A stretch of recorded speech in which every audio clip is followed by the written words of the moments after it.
Hoje, no Divã, teremos Fábio Santina. Eu não assisti esse vídeo, tá, gente? Eu vou assistir junto com vocês. Ela fala sobre a saúde mental dela. Ela fala sobre as crises de ansiedade, tá? A luta dela contra a ansiedade, que é algo, né, um tema muito pertinente. Hoje, muitos de vocês sofrem com ansiedade. Lembrando que todo mundo tem ansiedade, tá? Se você tá vivo hoje, você tem ansiedade. A diferença é, a minha ansiedade é uma ansiedade normal, né, natural, né, saudável, ou a minha ansiedade passou do ponto e virou algo prejudicial à minha saúde. Então, vamos começar com esse vídeo, o que ela tem para falar e vamos conversar sobre esse tema. Fazer um bate-papo. Se vocês gostarem desse estilo aqui, ó, estilo bate-papo, faça um bate-papo com vocês sobre isso. Mas eu acho que antes da gente entrar nesse tema, a gente tem que voltar um pouco para falar sobre ansiedade, sobre saúde mental, né? Que eu comentei no último vídeo para vocês da mudança e tenho falado, na verdade, nos últimos vlogs, nos últimos tempos em relação à crise de ansiedade, à minha saúde mental de modo geral, mas acho que eu nunca entrei muito a fundo. Então, assim, o ano de 2025 foi um ano bem difícil para mim, bem desafiador nesse sentido, no quesito saúde emocional. Saúde emocional, mental, enfim. Eu já faço terapia há bastante tempo. Eu fiz pouquinho durante a gravidez, que foi a única vez na minha vida que eu tinha tido crise de ansiedade, foi durante o período da gestação da Gigi, que minha sogra estava internada com Covid, e eu estava isolada do Leandro por conta disso, de Covid, que ele ia no hospital ver minha sogra. E minha sogra não é assim, estava internada, não, ela estava internada, entubada, acamada, UTI, tipo, os médicos já davam a entender de que ela não ia sobreviver, ou se sobrevivesse ia ser com muitas sequelas e tal. Então foi um período, quem me acompanhou desde aquela época, sabe? Teve meu avô também durante a gestação, que foi descoberto um câncer, e aí já estava em cuidados paliativos e tudo mais, e faleceu dias antes da Gigi nascer. Então, durante esse período da gestação da Gigi, e junto com esse momento de gestação, ansiedade, novidade, tudo, e pandemia, e enfim, o meu emocional começou a ficar bem diferente do que eu sempre senti que foi, assim. Então, uma coisa que todo mundo sempre falou pra mim, isso desde criança, é: nossa, como você é forte, como você é independente, como você... Isso é até ruim de você falar isso desde criança, desde adolescente, porque você força a pessoa a ser forte o tempo todo, né? Mas eu sempre me senti... E aí, calma, né? Vamos agora estabelecer algumas coisas. Começando, né, com um período, né? Você tá ali grávida, você tá no momento ali que você tá vivendo a sua gestação, onde tudo é muito novo, existe uma novidade muito grande, né? Você não sabe como vai ser, tem todo também, gente, um receio, né? Então, assim, você tem toda uma preocupação, né, com o que você faz, com o que você come, com tudo, pequenas coisas, porque tudo pode influenciar aquela vida que está dentro de você.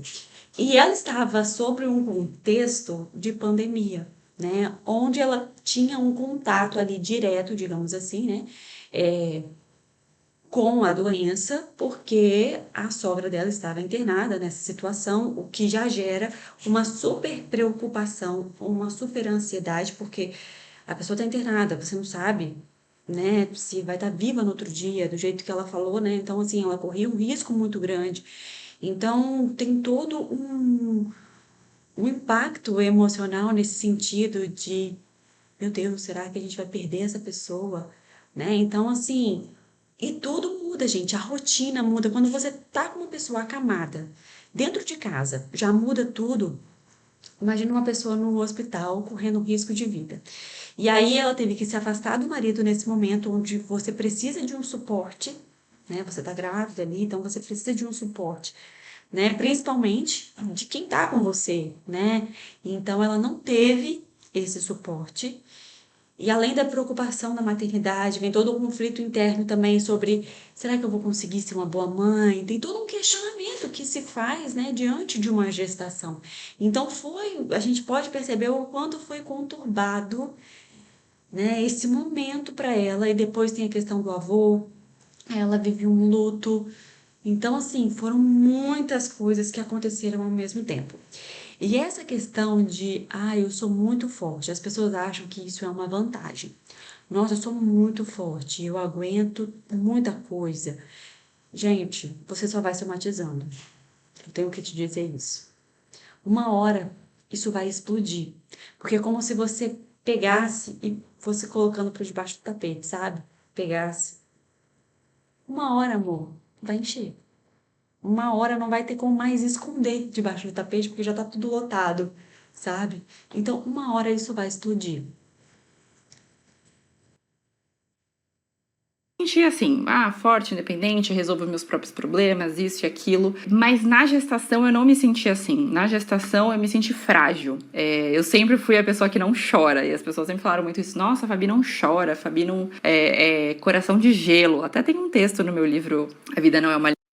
E aí tem uma outra questão também sobre essa questão de ser forte, né? A gente tende a não buscar a ajuda, né? No sentido assim de, como ela falou, né? Eu sou uma pessoa independente, eu resolvo os meus próprios problemas, eu não vou encher o saco de ninguém para poder me ajudar a resolver um determinado problema. Só que quando você tá grávida, você fica, né, numa outra situação. Você realmente se sente mais vulnerável, né? Então ela teve que lidar com essa questão sozinha. Então, vem aí, a gente consegue perceber essa questão, né? Porque ela não teve o marido dela do lado dela nesse momento. E muito pelo contrário, né? Ela teve várias outras questões para lidar. Tem a reta que fala sobre isso. Coração de gelo, porque não chora, tal. E eu acho que eu aprendi com algumas questões da vida, da infância, a não chorar, não demonstrar, a seguir com a vida e tudo mais. Só que na gestação, gente, parece que virou uma chavinha aqui dentro da minha cabeça e eu chorava por tudo, até por sabor de pizza. Tipo assim, se pedissem um sabor que eu não gostava. Era, tipo, até nesse nível. Então, eu já tava me sentindo muito fragilizada, sensibilizada. Muitas questões. Ali já com a. E aí você vê o quanto a gestação mexe emocionalmente, né, com a mulher. E aí vocês conseguem perceber que uma hora isso vai para fora. E no caso dela foi na gestação. Gestação. É aí que começou a acontecer tudo isso com as nossas famílias, né? Então foi uma turbulência, mas foi naquele período, foi momentâneo. Fiz terapia naquela fase gestacional. Pós-parto foi super tranquilo, assim. Eu não tive depressão pós-parto. Baby blues, ok, tive baby blues, mas foi tranquilo até. Mas não tive depressão pós-parto. E as coisas foram melhorando, e aí eu consegui levar as coisas numa boa, eu tava super bem. E aí, desde que a Gigi nasceu, poucos meses ali depois, né? Não logo que ela nasceu, mas acho que quando ela já devia ter uns 4 meses, 5 meses, talvez. Não, acho que um pouco mais. 5, 6 meses. Eu comecei a fazer terapia, porque eu falei, cara, eu quero me reencontrar no meio de tudo isso, maternidade, tudo que eu, né, minha vida, como que vai ser daqui pra frente, as coisas. A gente se perde um pouco como mulher e como identidade com a maternidade. Então, eu comecei meio que assim, eu não tava mal, nem nada do tipo, mas eu falei, eu quero fazer terapia pra vida, assim, uma vez por semana, pra desabafar, pôr pra fora, autoconhecimento, pra me reencontrar, enfim. Então, tipo, comecei a fazer com uma terapeuta a que eu faço até hoje, gosto muito. E aí, já trabalhamos várias questões em terapia, mas eu tava bem, assim, eu não tava. Eu sempre fui, até explicar, eu sempre fui uma pessoa ansiosa. Eu sou uma pessoa ansiosa, eu sou uma pessoa com pensamento acelerado. Eu já, tipo assim, a pessoa fala, vamos viajar, eu já penso, tipo, 30 passos lá na frente. Eu sou assim, de, tipo, já calcular, isso é meu jeito. Mas isso é diferente de ter crise de ansiedade, de sofrer de ansiedade, né? Então, eu sou uma pessoa ansiosa que já fica meio que prevendo o futuro, sofrendo por questões que podem nem acontecer. Mas não era nada que me afetasse tanto assim. Era uma coisa que, assim, faz parte da minha identidade, mas sempre fui assim e ok lidar com isso. E aí, a gente tem que abrir aqui um parênteses muito grande, porque o que acontece? Ela já tinha uma ansiedade que não era considerada saudável.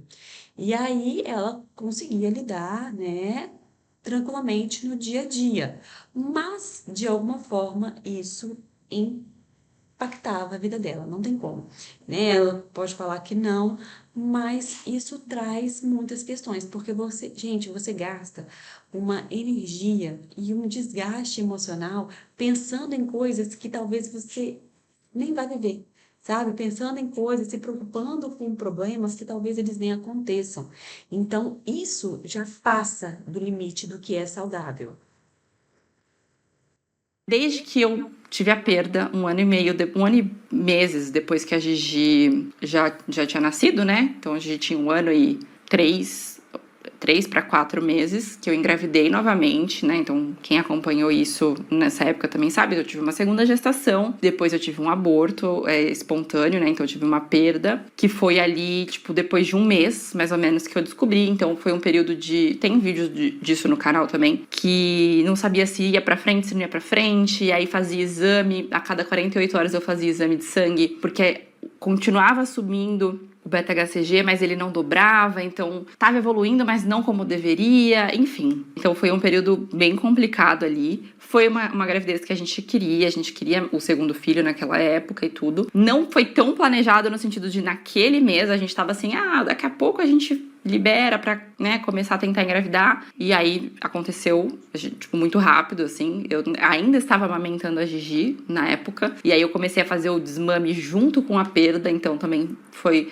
Pra Gigi foi super fácil, assim, o desmame. Tipo, ela não sofreu muito. Eu acho que eu sofri mais do que ela com o desmame, nesse sentido, porque eu tava passando por duas coisas ao mesmo tempo, não foi só o desmame pra mim, né? Vivemos aquilo e tudo, e eu continuei com a terapia, e aí eu fiquei durante 1 ano ali naquela dúvida de vou ter mais, não vou ter mais. Eu sabia que eu não queria naquele momento, eu falei, não quero agora, tipo, nesse ano eu não quero tentar de novo. Mas eu fiquei naquilo de quero agora, não quero depois, eu não quero, a gente vai continuar só com a Gigi, ou a gente vai tentar de novo em algum momento. Fiz investigação sobre a questão da perda, de também se poderia acontecer de novo, e sim, né? Então, fui atrás de tudo isso, mas eu acho que eu vivi um período de luto muito silencioso nesse momento ali. Do tipo, você é forte, segue com a vida, bola pra frente, continua trabalhando, como se nada tivesse acontecido, entre muitas aspas. Só que aí eu meio que engoli e aquilo ficou guardadinho ali, assim, sabe? Não foi realmente superado. Mas enfim, vida que segue. E aí, né, aí a gente faz toda uma análise, né, gente? Porque não tem como, mas foi mais forte do que eu. Mas vocês conseguem perceber o quanto esse padrão, né, de antes impactou, né? Então, assim, eu sempre fui forte, né? Sempre engoli muito, nunca pedi ajuda para as outras pessoas. Então, eu tentava ali, sabe, me autossustentar emocionalmente sozinha, né? E aí chega uma hora que a gente não dá conta. Então ela vivenciou o luto, ela teve essa perda, né? Ela vivenciou o luto, né? Vivenciou porque ela teve a perda, mas ela não, sim, de fato, vivenciou o luto. Ela engoliu o luto. E ela já tinha passado por outros lutos durante a gestação, que foi essa questão né, da sogra, né? A sogra, não sei se a sogra faleceu, mas é um tipo de luto que você vive e o luto do avô. E aí agora o luto de novo, né, de uma criança.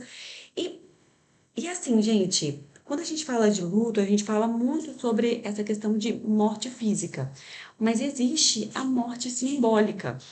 E quando a gente fala sobre a perda, né, o luto físico, digamos assim, né, o luto material, ele também vem acompanhado com o luto simbólico, mas quando ela decide fazer a terapia, depois de ter tido, né, a filha, a gente também fala sobre um luto. E quando ela fala, eu perdi um pouco a minha identidade. Porque na maternidade isso é normal, é o que acontece, né? Eu senti que eu me perdi, eu precisava me reencontrar. Isso é um luto. Segui com a vida, fazendo as coisas, continuei em terapia, continuei fazendo tudo e lidando com as coisas até que bem. E aí em 2025, eu entrei num ano já, na verdade, final de 24, início de 25, eu já tava emocionalmente com a cabeça bagunçada no sentido de muito trabalho, não tô dando conta, e mais coisa, e mais demanda, e mais coisas, e tava me sentindo assim E aí, 2025, eu falei, bom, as coisas vão ser diferentes, né? Vamos ver como vai ser o ano. E eu senti que não era uma coisa também só minha, sabe? Meio que o mundo tá vivendo esse momento de muita informação, muita coisa acontecendo o tempo inteiro e a gente às vezes acaba não tendo os momentos de pausa, de descanso. Eu ficava assim, bom, não é só comigo, é com todo mundo, tal, mundo muito acelerado. Meu trabalho na internet, que também acaba me fazendo, entre muitas aspas, ficar conectado o tempo inteiro e, tipo, consumir muitas coisas. E aí eu comecei a perceber que, assim, ó, eu dirigia escutando podcast, fazia maquiagem assistindo vídeo ou série ou escutando alguma coisa, corria na esteira escutando audiobook. O tempo inteiro, a minha vida, o meu tempo tinha coisas preenchendo. Não tinha momento de silêncio, não tinha momento de descanso. Eu me culpava por descansar. Tipo, tô com a tarde livre, vou tirar uma soneca. Eu me culpava, não posso descansar, eu tenho que trabalhar. Segunda. E aí, lembra que eu falei com vocês que isso de alguma maneira impactava sim o emocional dela? É exatamente isso. Gente, o mesmo padrão de antes se repete agora. Não teve algo assim de diferente. Então, assim, minha cabeça está sempre acelerada, meu pensamento está sempre lá na frente. Eu preciso estar sempre produzindo, eu preciso estar sempre ativa. O pensamento de uma pessoa ansiosa é assim, né? Quando a ansiedade ela passa do limite, né, do saudável, é assim. Então eu preciso, o meu corpo ele precisa acompanhar a minha mente. Então se a minha mente é acelerada, eu penso em mil coisas, eu também tenho que estar fazendo mil coisas, sabe? Então assim, daqui passa para cá. Não tem jeito.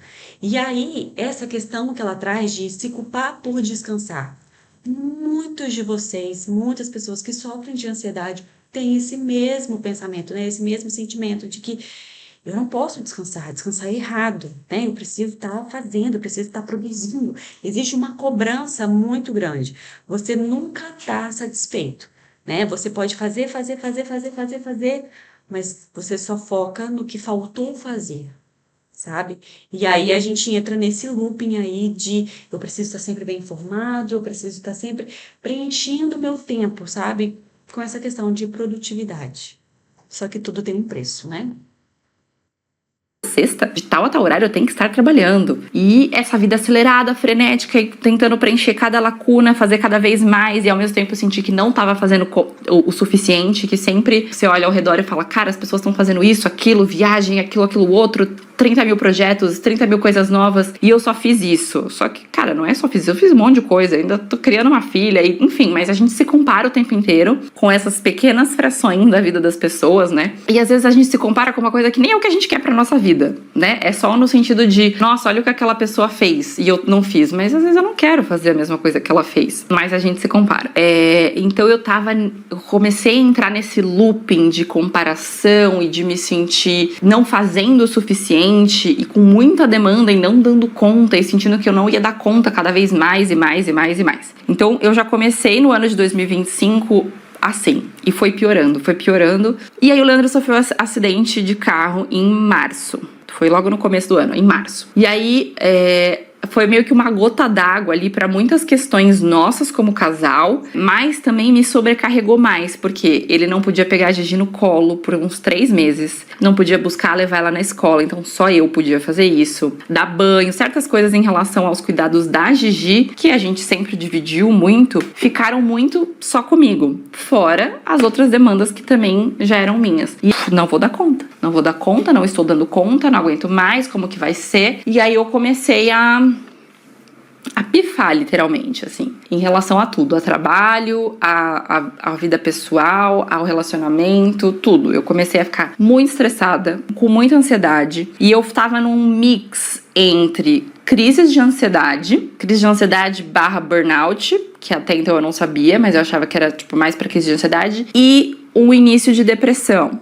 Então eu tava assim, chorava muito, queria passar o dia na cama dormindo, porque eu falava, eu não vou dar conta de tudo, então eu prefiro dormir, porque eu não quero nem olhar para as coisas que eu tenho para fazer, para resolver. Quando chegava um novo trabalho, uma nova demanda, eu chorava. Eu não quero, não vou conseguir fazer. Só que aí se eu ficava sem algum trabalho, eu chorava também, porque como que eu vou pagar as contas se eu recusar os trabalhos, porque eu preciso dar conta, porque eu preciso isso. Então foi um mix muito doido, assim, que foi acontecendo, e eu ali fazendo terapia, e a minha terapeuta, vamos tentar isso, vamos tentar aquilo. Aí ela começou a falar, ó, se você buscar ajuda com psiquiatra, você vai começar a entrar com medicação, mas vai sentindo primeiro, tenta mudar isso na sua rotina, tenta mudar aquilo primeiro, vamos sentindo de acordo com a necessidade. verdade. E aí foi aí que eu comecei a decidir de que eu ia tirar férias. Falei, vou tirar férias pela primeira vez na minha vida, que foi em maio do ano passado, pós-Dia das Mães. Eu falei, pós-Dia das Mães, eu vou fazer 15 dias de férias. E o que é 15 dias de férias? Nesse sentido, que é uma coisa que eu nunca tinha feito. Não é,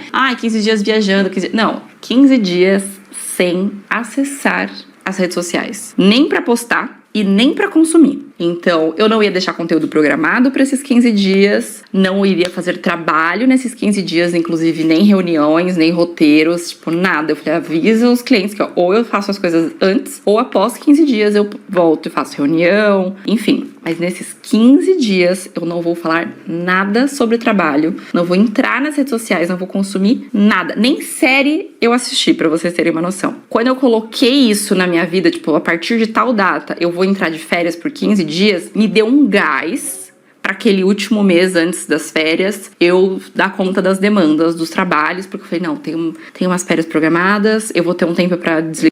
Porque a cabeça também funciona no sentido assim, depois disso aqui eu vou relaxar, sabe? Vou me desligar, sabe?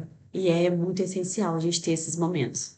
Ligar de tudo pra respirar. E aí, lógico, eu aproveitei pra fazer uma viagem, porque eu falei, eu não vou conseguir ficar dentro de casa, na mesma rotina, sem trabalhar. Eu me conheço, eu sei como vai ser, eu vou acabar fazendo as coisas. Então, eu falei, eu quero realmente sair do que eu faço no dia a dia. E aí, eu fiz uma viagem que eu fui pra Luxemburgo. Encontrei minha amiga que mora lá em Luxemburgo. Eu fui sozinha pra Luxemburgo. Fiquei na casa dela por 4 noites. E depois... E aí, eu tava esperando, né, pra ver o que ela ia, né, falar mais a respeito. E aí você vê o quanto é estressante você ter 1000 coisas para fazer, você se sente sobrecarregada. Quando você começa a se sentir sobrecarregada, ali, gente, já é um sinal para você tomar um certo cuidado, porque essa sobrecarga gera um cansaço emocional muito grande, sentimento de não dar conta, tudo faz você florar, sabe? Se você vê uma coisa, quando a gente fala sobre esse sentido de casa, né? Se você vê uma coisa assim fora do lugar, isso já te dá uma vontade, assim, já te dá uma irritabilidade, um estresse que você sabe que não é normal você se sentir estressado, irritado ou com vontade de chorar por causa disso. Então, isso é sobrecarga, tá? Então, quando ela falou, né, da questão do burnout, o burnout ele está muito associado ao trabalho, né? É um esgotamento emocional e físico muito intenso. Então, quando você está mediante ali, né, a situações, né, de pressão muito grande, que foi no caso dela, né? Então, assim, ela tinha a pressão do trabalho e da casa, né? Das duas coisas ao mesmo tempo. Então, ela tinha, né, uma pressão emocional, uma sobrecarga e alta exigência sem uma recuperação adequada. Então, isso é o burnout. Ele causa, né, um esgotamento físico, emocional e mental profundo, que acontece quando o corpo e a mente entram em estado de exaustão prolongada, que foi o caso dela. Então, a gente precisa ter muito cuidado, né, com esses pequenos sinais que a gente vai notando no dia a dia, só que a gente vai fazendo e vai levando e vai. Só que uma hora isso estoura, né? Que foi no caso dela. Esses 15 dias de férias foram muito bons. Aí muita gente até falou, nossa, você tá muito melhor, tal. Não quer dizer que eu voltei de lá bem, curada, resolvida com todos os meus problemas e zero ansiedade. Não, mas foi um tempo onde eu consegui perceber algumas coisas. Então, eu realmente não acessei nada de rede social. Eu só tinha acesso ao WhatsApp pra falar como que a gente tava, que ela ficou com a minha mãe nessas férias. Tá tudo bem, isso, aquilo, é isso. Eu não entrei nos grupos de trabalho. Eu desativei os aplicativos do meu celular, todos os de rede social. Eu não assistia nem série. Pra vocês terem uma noção, quando eu tava na casa da minha amiga, eu tava me maquiando, ela entrava no quarto, olhava e falava, mas você tá em silêncio? Tipo, você não tá nem assistindo uma série enquanto você tá fazendo maquiagem, escutando uma música? Eu falei, não. Aí ela, mas você tá no silêncio? Eu falei, amiga, eu não tenho isso no dia a dia. Eu nunca fico no silêncio. Eu falei, olha que delícia, olha que paz. Aí eu andava de ônibus lá com ela pra conhecer os lugares sem mexer no celular. Quando eu tava com ela, a gente ficava conversando, mas quando eu tava sozinha, quando eu fazia as coisas sozinha, eu ficava realmente, tipo, apreciando a vista e apreciando com os meus olhos. E não aqui, ó, celular para fazer vlog, stories, conteúdo, foto. Não que eu não tenha tirado foto nessa viagem, eu tirei, óbvio, mas eu tirei para recordações pessoais e não para fazer conteúdo, né? E eu não tô falando. E ela fala uma coisa muito importante, né? Hoje em dia a gente tem essa dificuldade de estar em silêncio. Eu fiz até um vídeo sobre isso aqui no canal, procurei para vocês assistirem, porque, como ela falou no início do vídeo, né? A gente tende sempre a preencher o nosso tempo com as coisas. E a gente foge de estar em silêncio, porque estar em silêncio é se conectar com você, é se conectar com os seus problemas internos, né? Com as suas dificuldades, com os seus defeitos, com os seus traumas, com as suas feridas, com aquilo que machuca. Então a gente tende a passar o nosso caos mental, né, para o nossa realidade. Então, assim, por isso que é tão difícil estar em silêncio para muitas pessoas. Mas o silêncio, ele é essencial para você se regular emocionalmente. Então, assim, estou em silêncio, né? O que que eu estou ouvindo? O que que eu estou dizendo para mim mesma enquanto eu estou em silêncio? E as pessoas tendem a fugir desse momento. E uma outra coisa também é essa questão de apreciar o momento, de viver o momento. Hoje em dia as coisas estão muito automáticas, a gente vive muito no automático e deixa de perceber coisas simples da vida, do dia a dia, sabe? Uma paisagem, um pôr do sol, né? Um céu, eu tô aqui de frente para a janela, né? E aí eu tô olhando aqui, um céu bonito, sabe? Sentir, respirar de fato. A gente está, né, o tempo todo tentando corresponder e esquece de viver. E quando a gente fala sobre ansiedade, a gente fala muito sobre isso, sobre a dificuldade de estar presente, né? A gente está aqui vivendo uma determinada situação, que muitas vezes pode ser muito legal, né? A gente pode estar reunido com os amigos, pode estar numa viagem, mas a gente está pensando em algo que vai acontecer, ou num problema que eu estou tendo, que não vou resolver agora, e a gente deixa de estar presente. Falando que isso é um problema. Eu adoro vlogar em viagem, mas eu há 14, 15 anos não fazia uma viagem que não fosse para criar conteúdo. Então, já nem sabia mais o que era não pegar no celular, não pesquisar. Eu tipo, vou visitar tal lugar X, não pesquisar sobre o destino especificamente para falar no vídeo o que é, onde fica, quanto custa. Não, só ir, só viver. Falei, gente, eu só vivi um dia de cada vez e foi tão bom. Sim, né? Eu vou finalizar o vídeo para não ficar muito longo, mas a gente consegue perceber o quanto é importante a gente ter esses momentos, né? Esses momentos de silêncio, esses momentos de reencontro, porque é exatamente isso, quando você para viver e apreciar aquele momento, é um reencontro com você. Quando você para um pouquinho para estar em silêncio, prestar atenção, né, no que você está pensando, no que você está sentindo, né? Isso é um reencontro com você. Então é isso, espero muito que vocês tenham gostado desse vídeo, que eu tenha ajudado vocês de alguma forma. Se você gostou, clique em gostei, compartilhe e se inscreva no canal e eu te espero no próximo episódio.